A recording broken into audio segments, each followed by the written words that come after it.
So there's this buzzword that's been going around the business world for several years now, and that buzzword is called scale. Everybody wants to scale their business. You can hardly read an Instagram post or watch some kind of Facebook video anywhere without hearing somebody talking about scaling their business, of how they started their company and they've got to figure out how to scale it. It's almost like they want to figure out how to scale something before they actually build the business. Impossible, anyone? One of the things that I've taken away from watching one of my favorite shows, The Profit, you know if you've seen this show that Marcus Lemonis is looking to invest in businesses most of the time that he can scale. He wants to take those businesses and be able to duplicate them around the country. And if you will then notice, a lot of times what he does is he sends in his design team to create new branding for that company. Sometimes it's a whole new brand based on a new strategy. But even if this strategy is good, he's gonna bring them in because he knows that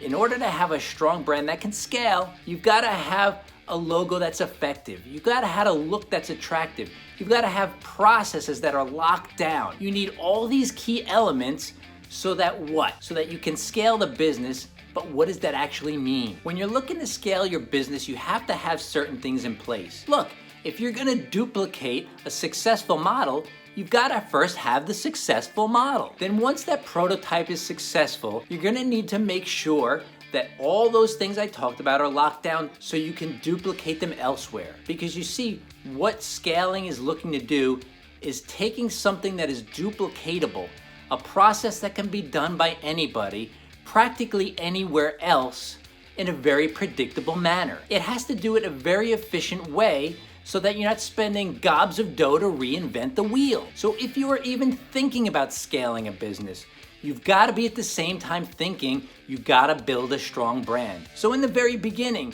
go get those sales, get lots of clients, get revenue flowing, then quickly move into building a strong brand phase. As you're building a strong brand, you're keeping in mind about how you're going to scale it and what that means while you build the brand. Because if you want to be a true entrepreneur, like Marcus Lemonis, you're gonna need to understand branding and scaling. Because in the end, strong brands scale and weak brands fail.